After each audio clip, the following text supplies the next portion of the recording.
Hello guys, welcome to my channel. Episode की शुरुआत रानी से होती है। वो सूरज के साथ पार्टी में आती है और कहती है कि मुझे अब जाने की ज़रूरत है मुझे। फिर वो रिक्शा में बैठती है और वहाँ से जाने लगती है। वीर उसे देख लेता है। वो याद करता है कि उसने उससे कहा था कि वो तो अपने प्रोजेक्ट को पूरा करने जा रही है।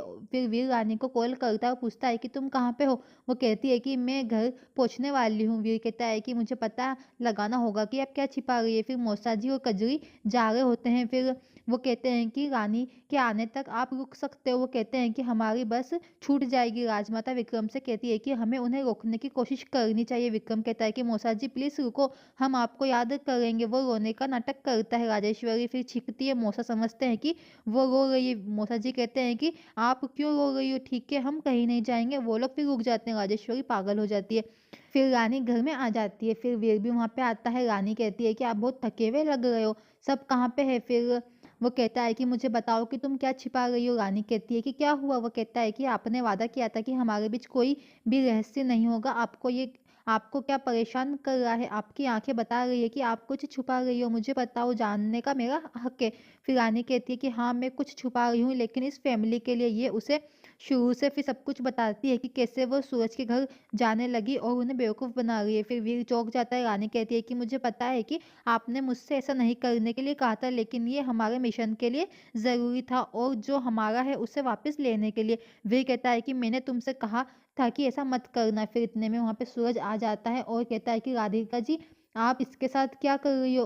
और फिर कहता है कि मैं इस टाइम आया, मुझे माफ़ करना। फिर वो उसका हाथ पकड़ता है और कहता है कि चलो चलते हैं। वीर फिर उसे देखता है और उसे गुस्सा आता है। वीर उसे मारने लगता है और कहता है कि तुमने मेरी बीवी को हाथ लगाने की कोशिश कैसे की। वीर ने उसका गला घोट दिया। रानी कहती है कि प्लीज उसे जानने दो, वो दोनों लड़ते रहते हैं।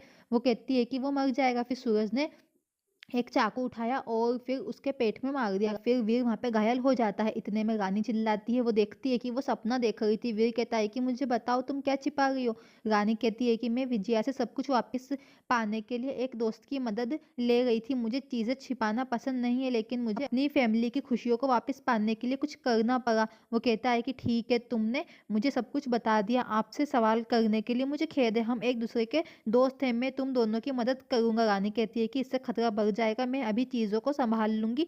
फिर रानी ने वीर को गले लगा लिया। रानी मन में कहती है कि मैं इन्हें सच नहीं बता सकती। फिर सूरज राधिका के बारे में सोचता हुआ घर आता है। विजय कहती है कि तुम खुश क्यों दिख रहे हो। कहता है कि मेरा दिल बिक गया है। विजय कहती है कि मुझे वो लड़की भी पसंद है, वो भरोसे के लायक है। वो कहता है कि वो रानी की तरह बहुत सुंदर है, मैं उन्हें हमेशा के लिए अपना बना लूंगा। फिर अगली सुबह नंदिनी याद करती है कि जय ने क्या कहा था और क्या किया। फिर जय वहां पे आता है और शराब पीता है। नंदिनी कहती है कि तुम क्यों पी रहे हो। वो कहता है कि तुम भी पियो। वो फिर कहती है कि मैं नहीं पीती। वो कहता है कि हाँ तुम सिर्फ खून पीती हो।